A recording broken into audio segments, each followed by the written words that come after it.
Ella es Juliana Redding. Teníamos solo 21 años y soñaba con convertirse en actriz y modelo. Una vida de promesas en el epicentro del glamour. Pero en marzo de 2008, su historia terminó de forma tan brutal como innecesaria, dentro de su propio apartamento en Santa Mónica. Su muerte, amigos, desencadenó una de las investigaciones más complejas y controvertidas que Los Ángeles vería en años. Piensen en esto.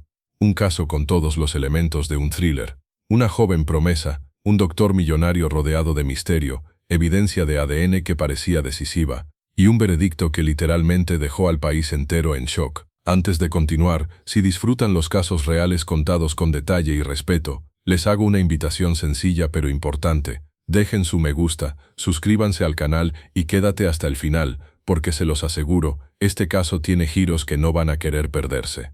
Lo que empezó como un crimen aparentemente simple pronto se convirtió en un rompecabezas que desafió toda lógica. Porque en el mundo del crimen real, y esto lo sabemos bien, incluso la evidencia más fuerte puede no ser suficiente. Y a veces, la verdad se esconde detrás de capas de secretos que ponen a prueba nuestra idea misma de justicia. Juliana Maureen Redding llegó a California en 2005 desde Tucson, Arizona, con apenas 19 años y con estrellas, literalmente en los ojos. Como tantas otras jóvenes que migran a Los Ángeles cada año, Juliana tenía un sueño: hacerse un nombre en el entretenimiento. Había conseguido un pequeño papel en una película independiente, y eso fue suficiente para convencerla de que su futuro estaba aquí, en California. Se estableció en Santa Mónica, una ciudad costera conocida por su ambiente trendy y su cercanía a Beverly Hills. Y aquí está el detalle. A finales de 2007, Juliana encontró un apartamento tipo bungalow en Sentinel Avenue. Era una zona de rentas altas. Su bungalow, aunque modesto, tenía puertas de seguridad y barras en las ventanas, cosas que te dan una falsa sensación de protección. Mientras perseguía su sueño, Juliana se matriculó en Santa Monica College. Para mantenerse, trabajaba como anfitriona. Su amiga Genevieve Stewart la recuerda como una joven ambiciosa que lograba combinar sus estudios con trabajos de modelaje ocasionales. No era una chica que se conformaba, podía ganar $3,000 o más por un trabajo de modelaje. A principios de 2008, su carrera tuvo un empujón significativo al aparecer en la sección Hometown Hotties de la revista Maxim. Pero detrás de todo este glamour, la vida de Juliana era más complicada. Tenía relaciones turbulentas, incluyendo un romance intermitente con un surfista llamado John Gilmore, con quien discutía frecuentemente. Y lo más importante, había desarrollado una conexión con un hombre mucho mayor, un cirujano millonario que pronto se convertiría en la sombra central de su muerte. En aquella primavera de 2008, Juliana Redding estaba en la cúspide de lo que ella esperaba sería una carrera exitosa. Nadie podría haber imaginado que su vida estaba a punto de terminar de la manera más violenta y trágica posible. Nadie lo vio venir. La historia del asesinato de Juliana Redding no puede contarse sin hablar del Dr. Munir Uwaida, un cirujano libanés-americano de principios de los 40, descrito como un hombre misterioso y poderoso, con propiedades costosas alrededor del mundo. Uwaida había completado su formación médica en Beirut, Nueva York y Stanford, y operaba varias clínicas en Los Ángeles. Sin embargo, detrás de su éxito profesional, existían alegaciones de fraude en sus negocios, incluyendo la adquisición de un escáner CT sin pago, lo que marcó un patrón cuestionable a lo largo de su carrera. En 2007, Juliana entró en su vida, lo conoció en Santa Mónica, donde trabajaba como anfitriona, y él quedó cautivado por su juventud y belleza. Le ofreció un trabajo como asistente, y poco después, la relación se volvió más personal. Uwaida le compró un Range Rover y la invitó a mudarse a su lujosa mansión en Beverly Hills. Incluso le ofreció un Lamborghini para su 21º cumpleaños. Según amigas de Juliana, el doctor estaba obsesionado, tratándola como un trofeo más que como pareja. Con el tiempo, Juliana buscó independencia, rechazó el Lamborghini y regresó a un bungalow en Santa Mónica en septiembre de 2007, aunque mantuvo contacto con Uwaida e incluso planeó un viaje a Las Vegas con él y amigas para su cumpleaños. Mientras tanto, Uwaida se acercaba también al padre de Juliana, Greg Redding, ofreciéndole un empleo extremadamente lucrativo en uno de sus negocios. Todo se desmoronó durante el viaje a Las Vegas en octubre de 2007, cuando Greg reveló a Juliana que Uwaida estaba casado y tenía 3 hijos en Líbano. Juliana confrontó al doctor y terminó definitivamente la relación. Sin embargo, Uwaida continuó acosándola en los meses siguientes, apareciendo frente a su casa y enviándole mensajes persistentes. A la vez, intentaba mantener su influencia sobre Greg, con regalos y promesas de riqueza, pero 5 meses después de la ruptura con Juliana, su acuerdo comercial con el padre se vino abajo. Menos de una semana después, Juliana Redding estaba muerta. La pregunta que dominó la investigación por años fue, ¿su asesinato fue consecuencia de un ego herido o una represalia calculada por el acuerdo fallido con su padre? La noche del sábado 15 de marzo de 2008 comenzó como cualquier otra noche para Juliana Redding. Era una tarde fresca de primavera en Santa Mónica y Juliana había salido con una amiga. Mantenía comunicación por mensajes de texto con John Gilmore, su novio intermitente, quien esa noche estaba en una fiesta con amigos surfistas a varias millas de distancia. Habían discutido brevemente el día anterior. Gilmore le dijo que iba a tomar cervezas con sus amigos y Juliana le colgó molesta. No era inusual para ellos, su relación estaba marcada por peleas frecuentes y reconciliaciones. Pero esa noche, continuaron intercambiando mensajes de texto hasta aproximadamente las 10 de la noche, cuando Juliana dejó de responder abruptamente. Los investigadores creen que el asesino entró al bungalow de Juliana justo antes de las 10 de la noche, y aquí comienza uno de los aspectos más inquietantes del caso. No hubo signos de entrada forzada. Las barras de las ventanas estaban intactas, la puerta no mostraba evidencia de haber sido forzada. Quien haya entrado, lo hizo por la puerta principal, lo que sugiere que Juliana pudo haber conocido a su atacante, o al menos abrió la puerta voluntariamente. Lo que sucedió después fue una lucha brutal y desesperada por la vida. Según la evidencia forense reconstruida por los investigadores, Juliana peleó con todas sus fuerzas. A las 9:53 de la noche, un vecino reportó haber escuchado gritos y el sonido de muebles siendo movidos violentamente. La pelea se extendió por toda la casa. Durante el ataque, las uñas de Juliana se rompieron mientras luchaba contra su agresor. Su cabeza fue golpeada repetidamente contra el piso, causándole contusiones profundas en el cráneo. Pero lo más significativo fue que su garganta estaba siendo aplastada. Alguien la estaba estrangulando con las manos. Alan Jackson, el fiscal original del caso, describió la escena como una lucha absoluta, brutal, una pelea a muerte. Juliana tenía apenas 21 años, medía 1,65 m y pesaba 50 kilos. Estaba luchando por su vida contra un atacante que la superaba en fuerza. En algún momento durante el ataque, Juliana logró marcar el 911 en su teléfono celular. Es uno de los detalles más desgarradores del caso. En sus últimos momentos de vida, mientras era atacada brutalmente, tuvo la presencia de ánimo para intentar pedir ayuda. Pero la llamada fue terminada antes de que pudiera conectarse. Nunca llegó a hablar con un operador, nunca pudo decir quién la estaba atacando. La evidencia forense mostraría que Juliana se rasguñó su propio cuello en un intento desesperado por quitar las manos de su atacante de su garganta. Es una reacción natural e instintiva cuando alguien está siendo estrangulado. Inmediatamente se lleva las manos al cuello, tratando de aflojar el agarre que está cortando el oxígeno. En el proceso, Juliana clavó sus propias uñas en su piel, dejando su propio ADN incrustado bajo sus uñas.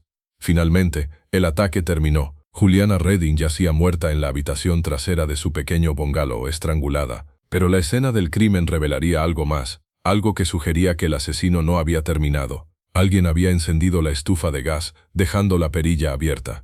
El gas comenzó a llenar el apartamento.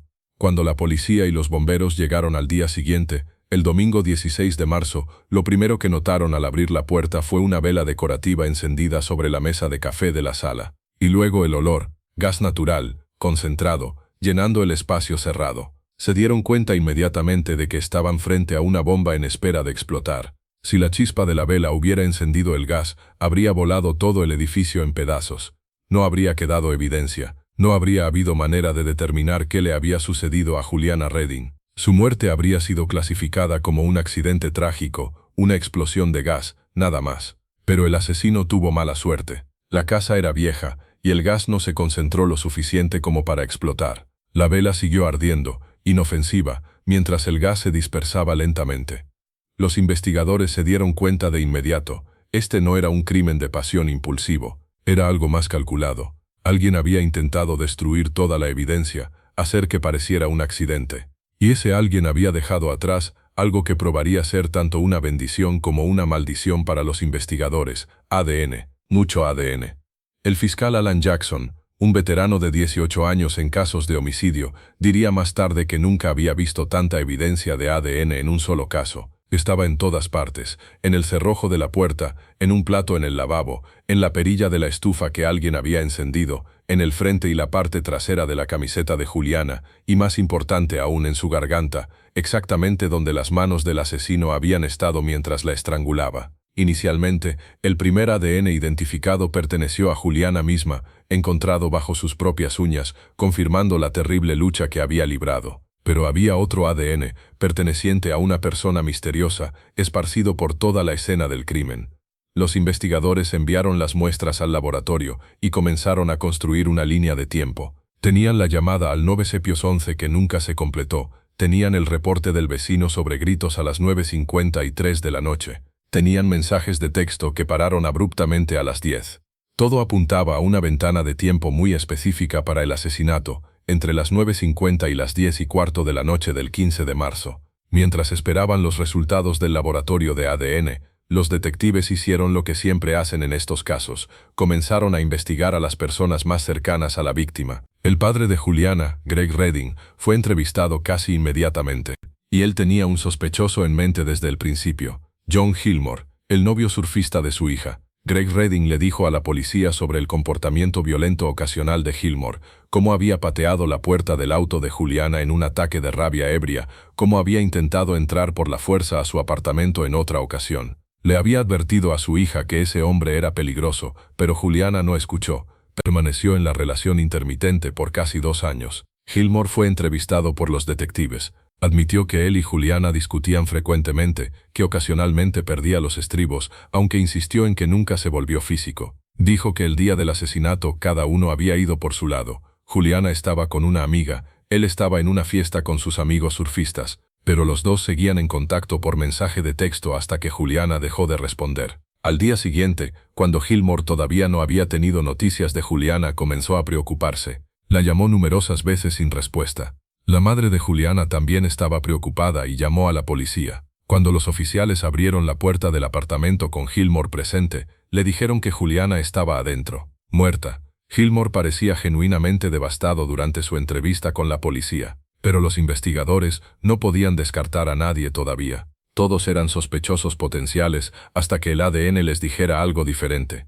Tomaría 3 meses para que el laboratorio procesara completamente toda la evidencia encontrada en la escena del crimen. Pero cuando finalmente llegaron los resultados, cambiarían completamente la dirección de la investigación. Todo ese ADN encontrado en la garganta de Juliana, en su ropa, en la estufa, en la perilla de la puerta, en el plato, todo pertenecía a una mujer. Una mujer había matado a Juliana Redding. Y ahora comenzaba la verdadera búsqueda, encontrar quién era esa mujer y por qué había asesinado a una joven a la que probablemente nunca había conocido. El hallazgo de que el ADN encontrado en la escena del crimen pertenecía a una mujer sorprendió profundamente a los investigadores.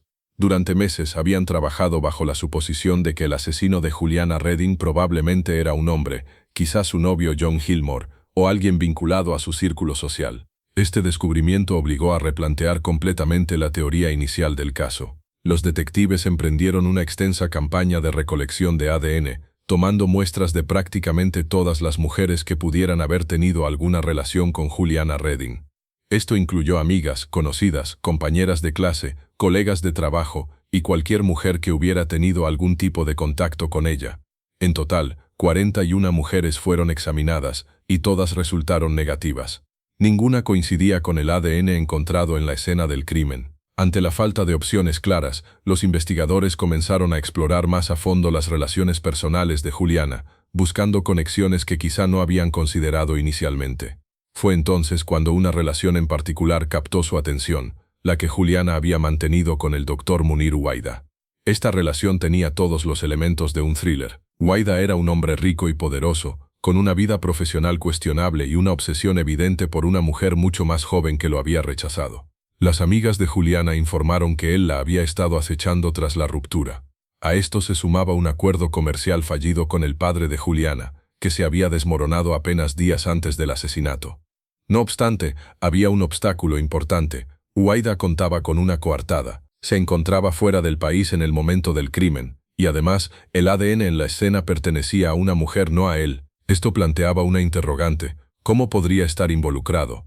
Los investigadores desarrollaron entonces una nueva teoría. Tal vez Huwaida no había cometido el asesinato personalmente, pero podría haberlo ordenado, podría haber enviado a otra persona a ejecutar el crimen. Para confirmar esta hipótesis, debían identificar a alguien dentro de los asociados de Huwaida. La investigación se centró en las mujeres que trabajaban para el doctor, y así surgió el nombre de Kelly Sue Park. En el momento en que fue identificada como persona de interés, Park tenía 47 años. Era una agente inmobiliaria con licencia, nacida y educada en el sur de California, que colaboraba estrechamente con Huwaida en sus diversos negocios. No tenía antecedentes penales y, en apariencia, parecía una profesional exitosa sin motivos claros para involucrarse en un asesinato brutal. Sin embargo, al profundizar en su relación con Huwaida, emergió un patrón preocupante. Se encontraron indicios de que Park podría haber desempeñado un rol más allá del de una empleada regular. Varias personas que habían tratado con Huwaida reportaron encuentros intimidantes con ella. Cindy Ogden, otra agente inmobiliaria, relató que al conocer a Park por primera vez, ésta se presentó como una especie de matona. Ogden estaba negociando un negocio inmobiliario multimillonario con Huwaida, quien supuestamente empleó a Park y a otras mujeres para intimidarla y presionarla a aceptar los términos. Ogden comparó la situación con un escenario tipo Charlie's Angels del lado oscuro, con Huwaida dirigiendo a las mujeres para cumplir sus objetivos. Con casi 1,80 m de altura, Park imponía presencia física. Ogden declaró que parecía una ejecutora, lista para actuar si fuera necesario. Otros casos reflejaban un patrón similar. Park habría actuado como músculo para Huwaida en diferentes situaciones. Por ejemplo, un banquero llamado Jerry Lukiewski declaró que recibió amenazas bajo instrucciones de Huwaida, quien en una grabación podía escucharse diciendo a Park que fuera a arreglar a ese hombre, usando un lenguaje crudo y directo. Los detectives siguieron a Park durante semanas. Una noche, la vieron tirar una colilla de cigarrillo que fue recogida y enviada al laboratorio para análisis de ADN. Los resultados confirmaron lo que temían. El ADN de la colilla coincidía con el encontrado en la escena del crimen. Cada muestra tomada, del cerrojo de la puerta, del teléfono de Juliana, del frente y reverso de su camiseta, e incluso de la garganta, donde había sido estrangulada, coincidía con Kelly Sue Park. Los investigadores tenían finalmente a su sospechosa, pero la pregunta crucial permanecía: ¿por qué? ¿Por qué una mujer de 47 años, sin antecedentes penales y aparentemente desconocida para Juliana, cometería un asesinato tan brutal contra una joven que nunca había conocido? La fiscalía presentó una teoría clara: las dos mujeres no se conocían. La única conexión era el doctor Munir Huwaida, quien había salido con Juliana y empleado a Park. Según la acusación, Park fue enviada a la casa de Juliana por Huwaida para intimidarla a ella y a su padre, con la intención de forzar su regreso al acuerdo comercial fallido. Lo que comenzó como una misión de intimidación terminó en asesinato. El 17 de marzo de 2010, exactamente 2 años después del hallazgo del cuerpo de Juliana, Kelly Sue Park fue arrestada por el asesinato y se declaró inocente. La fianza se fijó en $3,5 millones. Alguien pagó la fianza. Los fiscales sospechaban que Huwaida, aunque no pudieron probarlo.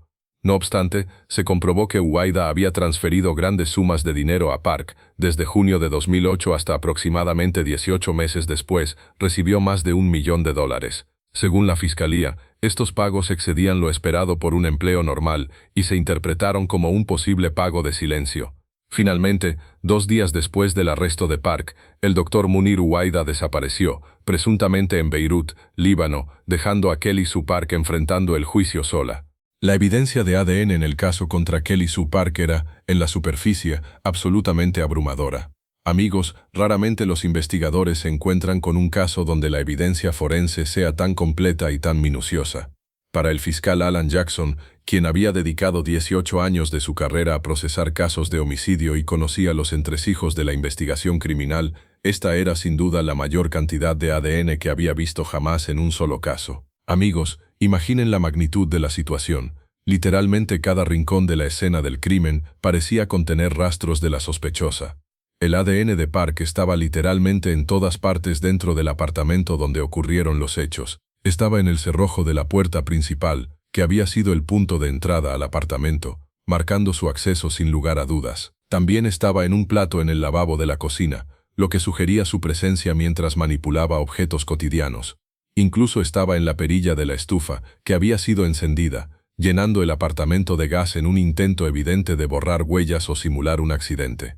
Amigos, la extensión de la evidencia era asombrosa. Además, El ADN de Park estaba en el frente y en la parte trasera de la camiseta que Juliana llevaba puesta en el momento de su muerte, dejando constancia directa de contacto físico. Y lo más condenatorio, amigos, lo más devastador de todo, era la evidencia en la garganta de Juliana Redding, exactamente allí donde las manos del asesino habían ejercido presión mortal mientras estrangulaba a Juliana hasta causarle la muerte. La coincidencia era irrefutable, y para los fiscales representaba un vínculo directo, un testimonio silencioso pero elocuente de la brutalidad del ataque. Pero además del ADN, había otra pieza crucial de evidencia que consolidaba la teoría del fiscal: una sola gota de sangre.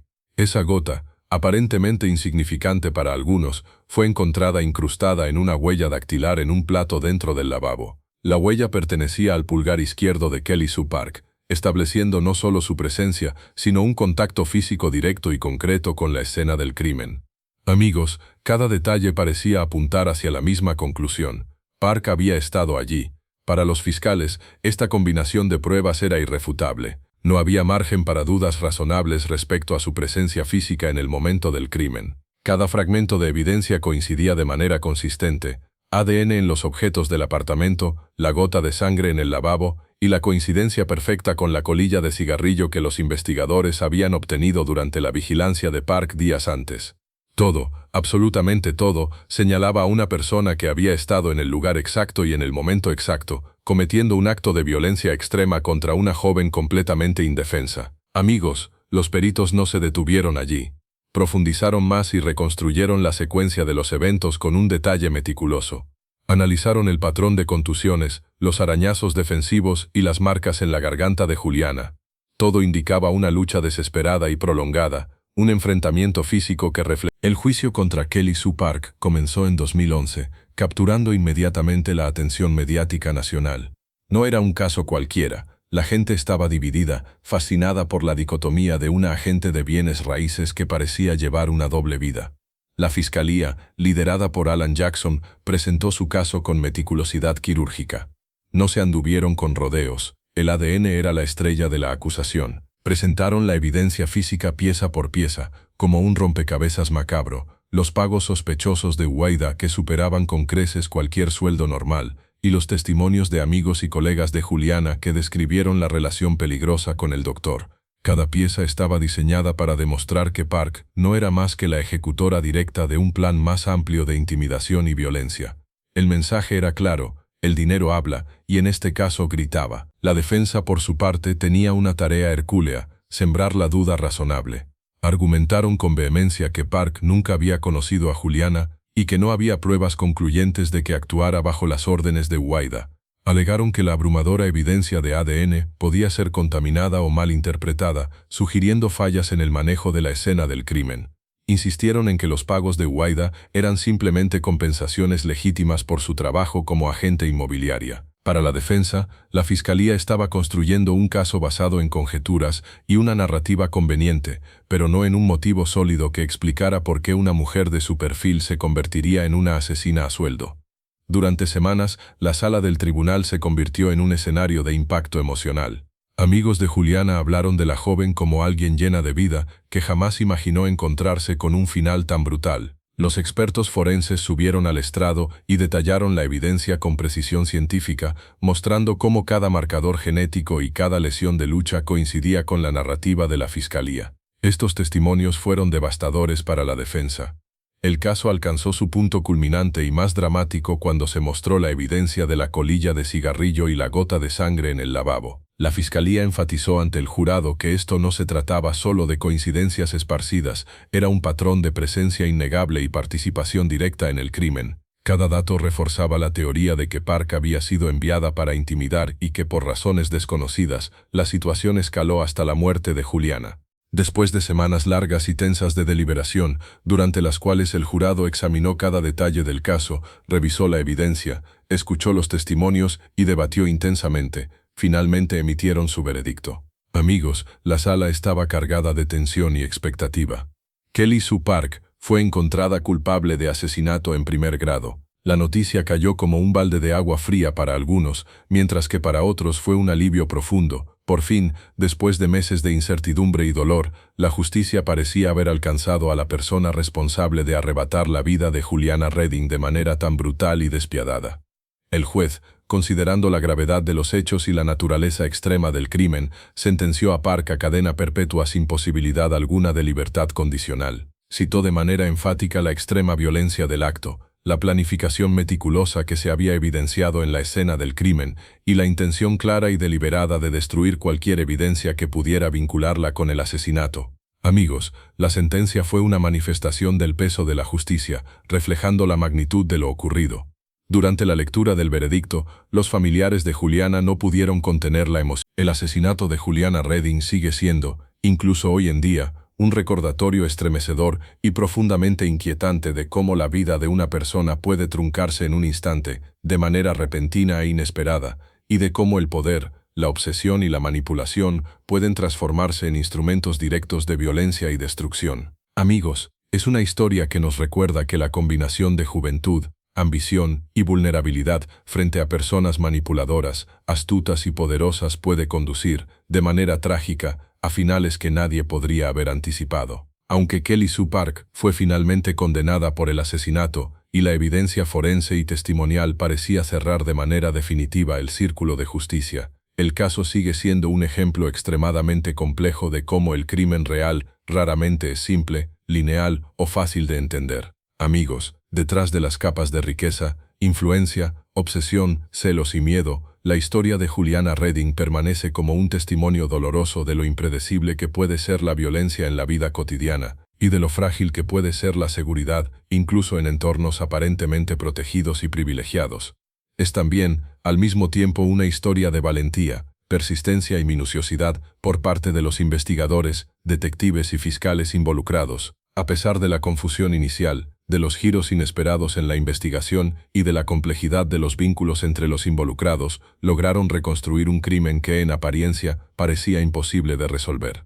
Amigos, su esfuerzo incansable permitió que la memoria de Juliana Redding no se perdiera en el olvido y que su trágica muerte se convirtiera en un llamado a la justicia, a la verdad y a la importancia de no dejar que casos de esta magnitud queden sin resolver. El misterio que aún rodea a Munir Uwaida, su papel exacto en los eventos y la vida truncada de Juliana, nos obliga a reflexionar y cuestionar la justicia, la ética y la responsabilidad de quienes tienen poder y riqueza. Amigos, ¿realmente se hizo justicia completa? ¿O quedaron preguntas sin responder que seguirán inquietándonos durante años? La defensa de Park buscó sembrar duda, pero logró convencerte a ti mientras conoces toda la evidencia y los detalles del caso. Esa es la pregunta que queda abierta para todos nosotros. Queremos escuchar tu veredicto personal en los comentarios. ¿Qué opinas realmente sobre la culpabilidad de Park y sobre el papel que pudo haber tenido Uwaida detrás de todo esto? Amigos, tu opinión es importante, porque cada comentario ayuda a generar reflexión y conversación sobre este caso tan complejo y escalofriante. Y si este análisis te abrió los ojos, te hizo reflexionar sobre la violencia, la obsesión y la justicia, no olvides suscribirte para no perderte nuestros próximos casos. Volvemos muy pronto con una nueva historia, amigos, otra investigación que nos permitirá explorar paso a paso el lado más oscuro de la mente humana y las consecuencias de decisiones trágicas y fatales.